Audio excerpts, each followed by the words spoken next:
Come pledge your allegiance to chaos in today's Index Chaos 8th edition rules first look. Spiky bits.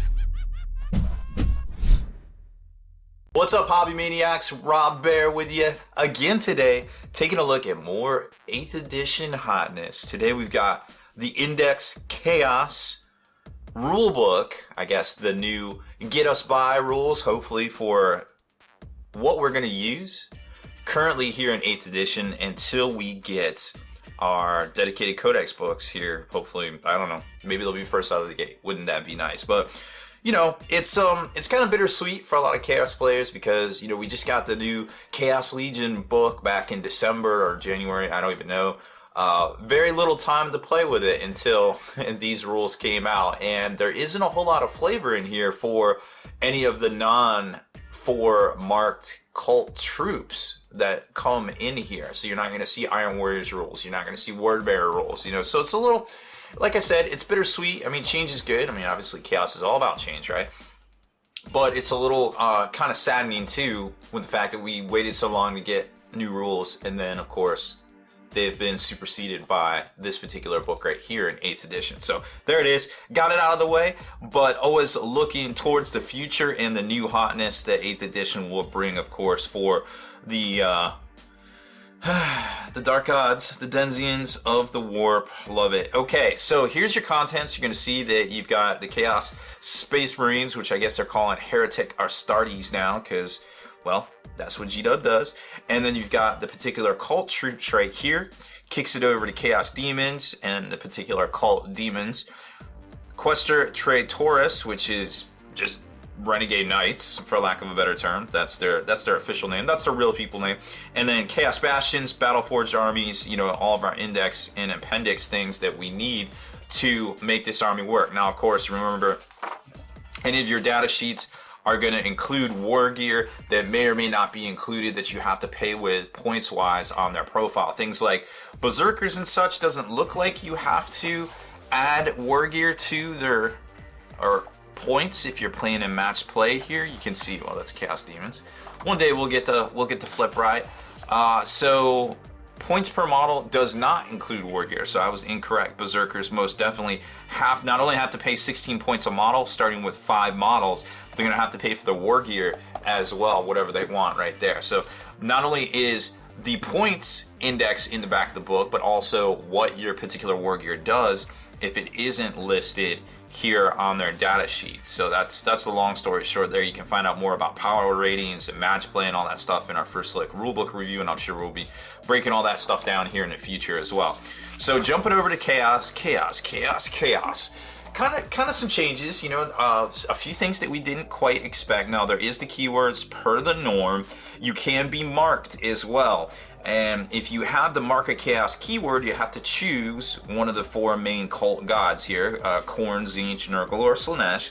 And of course, the caveat that Psykers cannot have the Khorne keyword, which is good to know, which kind of goes along with their fluff if you've been following Chaos for a while. Well, you already kind of figured that one out, I suppose. Now, their abilities, which may or may not be on a particular data sheet, this isn't an auto-include, so don't forget that, is Death to the False Emperor. Really interesting one. Each time you roll 2 hit of 6 for a model with this ability in the fight phase, if it was targeting an Imperium unit, immediately make an extra attack against the same unit using the same weapon. Extra attacks cannot generate further attacks. They can't explode, they can't go infinite on them. So remember, keywords here, you have to be attacking Imperium, you have to roll a 6 to hit, and it has to be the fight phase. So those are your 3 criterias right there, but there it is. That would definitely benefit things like Berserkers getting in on Imperial units there. And then you have the icons that some of the cult troops can take. You've got, you know, all your big 4 here, the big 4, so to speak. Khorne, Tzeentch, Nurgle, and Slaanesh, of course. Now, their abilities you can see here, I'm not gonna go over them. They're okay. They're definitely not worth like super making a big effort to remember, but it could help you. So, you know, if you're searching for some, you're like, you roll really bad, you want to look over, yeah, that might help you, but it's not something that if you have to pay points, you're probably going to look at doing. I don't know, maybe the Khorne unit, reroll all charge rolls for units with the Icon of Wrath, maybe, possibly, but I don't see the Tzeentch one being that effective. Rolling a 6 mechanic really never worked for me. Picking units rolling a 6, I mean, it's just so hit or miss there. Subtracting leadership is okay, I suppose. The Slaanesh one is cool because the Death to the False Emperor ability takes effect on hit rolls of 3 rather than 6. So if you are doing a Slaaneshi build, which they always strike first in combat, but it remains to be seen if they're going to be competitive. So I suppose if you are playing Slaanesh, you do want to take a closer look at that one right there, depending on the points cost. And then there's the Dark Hereticus discipline, which comprises some stuff we've seen in the past, and also some new ones here. We've seen Prescience before. That was just a staple power here in the past. Infernal Gaze and Warp Time. Infernal Gaze, if manifested a visible enemy within 18 inches, so it's your choice, you pick one and you roll 3 dice. Target suffers 1 mortal wound for each wound of a 4-up. So it's a good way to maybe finish a unit off, but not necessarily superly offensive. Warp Time, you pick a friendly Heretic Astartes unit within 3, and that unit can immediately move as if it were its movement phase. You cannot use Warp Time on a unit more than once in each psychic phase. So that's a very powerful psychic discipline, so it's very good that you can only cast that anything besides smite only once per turn in match play right there, because that could get abusive pretty quick in a new 8th edition format, in my opinion. Prescience does just what you probably think it does. Well, maybe a little bit different. Select a Heretic Astartes unit within 18 of the Psyker. You can add 1 to all hit rolls for that unit until the start of your next psychic phase. So no restriction there on shooting or being an assault. You can do it for both, which is pretty cool. And then here's the war gear list, like what constitutes a heavy weapon, and then you can choose, from the list in the back of the book, etc., kind of like that, which we've seen kind of through all the books there here in the past, few that we've reviewed. So that's kind of how it works. And then we've got some of the named characters here. Abaddon, of course, doing what he does. He's an absolute juggernaut on the tabletop, not just because of his stat lines, which he's hitting on 2's wound in both combat and shooting. He has a mediocre strength, but that's okay. Toughness 4, 7 wounds, 6 attacks, leadership 10, 2-up save. But the talent Horus, you can use it in shooting. It's rapid fire, as you can see the profile right there, which is nothing to sneeze at. Or you can use talent Horus in melee. Well, I guess you can do it in both because you selected it each time you are eligible to use it. Times 2 strength, so strength 8, neg 3 AP, D3 damage right there. And Drakian itself is also a melee weapon. That's the Demon Sword. Plus 1 strength, neg 3 AP, D3 damage.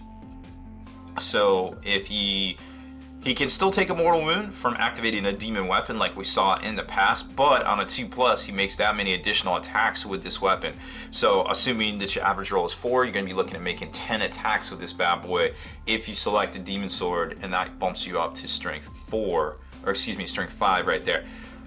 The big mechanic with a lot of the lord level and captain level characters is you're going to see reroll failed to hit for friendly, X Legion or X Chapter models within 6 inches of that particular model win. It's no different. It does the same for Black Legion right there. He has a special mix of Chaos Marks, which automatically allow Chaos units to pass morale tests while they're within 12 inches, not wholly within, so you can toe drag into that range right there. And then it goes into the rest of the special characters here. Ciphers, it works a little differently. The Fallen can be chosen and their keywords work a little differently, so make sure you read in the front of the book there. And then just your normal stuff here, like for the Chaos Lord, you can reroll hits of 1 made for friendly keyword Legion troops within 6 inches of your model. So there's your other basic mechanic that Chaos does here. And it doesn't say, it's all to reroll to hit, so not just combat, not just shooting. So that's something, a very important thing to remember there too. Then it kicks over to the cult troop section in the back of all this mess here. And that gives you specific rules for, like, hey, if you want to play. Oh, and make sure you take a look at the Khorne Lord of Skulls.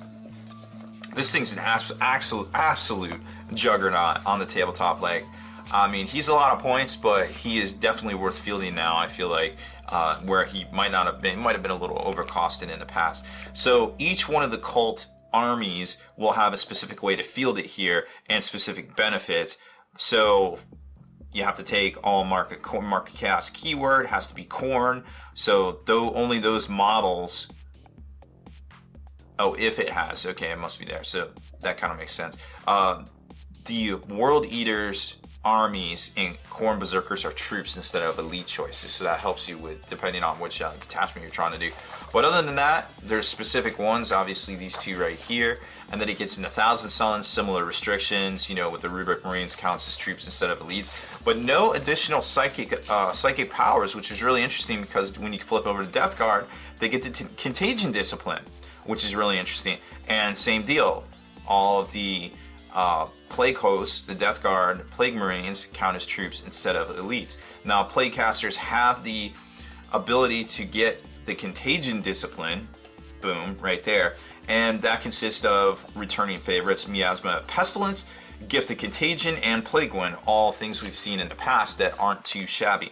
Miasma of Pestilence allows you to select a friendly, visible Death Guard unit within 18 until the start of your next psychic phase. Your opponent must subtract 1 from all hit rolls that target this unit. So that's kind of interesting in and of itself right there. Gift of Contagion, you roll on the D3 right here and it has an effect against the unit you target, -1 attack, -1 strength, or -1 toughness. And Plague Wind, if manifested, select a visible enemy unit within 18, roll 1 dice for each model in that unit. That unit suffers a mortal wound on a 6-up. So against single models, not so much. Against multiple models, yes please. You hit a squad of Orc Boys, chances are you'll thin them out by at least 5 or so. So combo that with some other firepower, you'll do some work there. But it is an end-all be-all spell for sure. And then it gets into the Plague Marine section, Emperor's Children, as you would expect. Noise Marines are troops instead of elites. No additional psychic powers. Dun dun dun.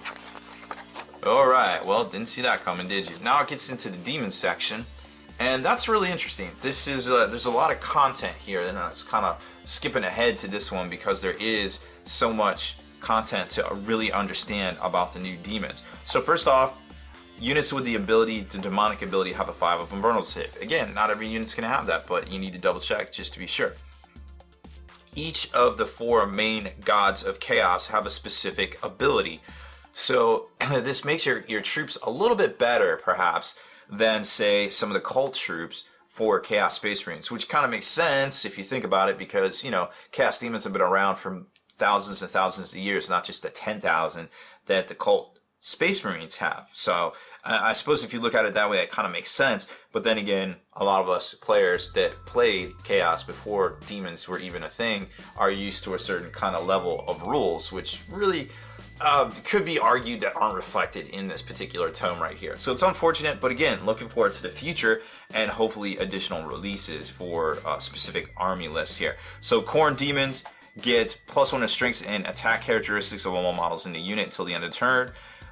Ethereal form, add 1 to the invulnerable save throws made for a Tzeentch demon with this ability.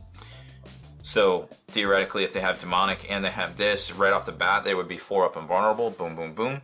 Disgustingly resistant. This is your feel no pain on a 5 or 6. The model does not lose a wound, so you have to roll your save, and then if you take a wound, there it is. Quicksilver Swiftness, Chaos Demons, this is the good one. If the enemy has units that have charged or have a similar ability, then you alternate choosing units to fight with. Otherwise, the players whose turn it is, starting with the players whose turn it is. So they always get to strike first, not if they just go into assault, and then there's a little tiebreaker clause right there that I just read to you. Now, all demons can be summoned in via the demonic ritual. So instead of moving in movement phase, any chaos character can, at the end of their movement phase, attempt to summon a demon unit with this ability by performing a demonic ritual. So chaos character doesn't necessarily have to be demon chaos character right there. If they do so, first choose one of the gods who owes their allegiance. So a character has to be marked and attempt to summon the units of their patron. For example, a Khorne character can only attempt to summon Khorne demons. You roll up to 3 dice. This is your summoning roll. You can summon 1 new unit with a demonic ritual ability to the battlefield that has a power rating equal to or less than the total result, so long as it has the same Chaos God keyword, which they covered above. Units that have the choice of allegiance when summoned now have that keyword. So if you summon something that's like the Furies or whatever, they will now have the Khorne keyword there. This unit is treated as reinforcements for your army and can be placed anywhere on the battlefield that is entirely within 12 of the character and is more than 9 from an enemy model. If the total roll is insufficient to summon any unit, the ritual fails and no unit is summoned. However, if the summoning roll includes any doubles, your character then suffers a mortal wound. If it suffers any triples, it instead suffers D3 mortal wounds. So that's really interesting kind of mechanic right there, right? So there's a couple of things to think about real quick here when it comes to summoning units. The reinforcement thing is in the main rulebook, and it's kind of hastily worded. It could be interpreted one way or another, so we're not going to go over that. That's definitely something for a review video or possibly a release FAQ to kind of clear up. But just know that you may have the option to just kind of select, hey, I'm bringing in a pack of bloodletters, and then you can be like, okay, I'm bringing 10 bloodletters, as long as you have those points set aside in your match play army, right? Obviously, you can take some damage right here too, as well, depending on what you're doing. Now, I guess, assuming from all of this right here, there's no restriction to actually setting demons up on the table to start with. So it isn't like the original demon book where you had to summon them in. The very first turn they would arrive, like half your army would arrive, etc., etc. You can leave things in reserve and bring them in via demonic ritual, either as long as the army is a chaos detachment, basically. So that's kind of what I'm getting from this. Obviously, if I'm misspeaking, please correct us in the comments below. But at first look, that's kind of what I'm feeling there, how that all works. Now, the demons all got, except for Khorne, got new disciplines, but not necessarily with chaos, but that's okay. I understand. Chaos demons are more powerful than us puny humans, so there it is. Nurgle discipline, we've got Virulent Blessing, Fleshy Abundance, and Stream of Corruption, and as you can imagine, they are pretty good. You do get to choose them, or you can roll a d3, whatever you fancy right there. So Stream of Corruption, if manifested, choose the closest enemy unit within 7. The unit suffers D3 mortal wounds if it has fewer than 10, and D6 if it has more than 10. So it kind of counts as the old blast template mechanic right there. Virulent Blessing.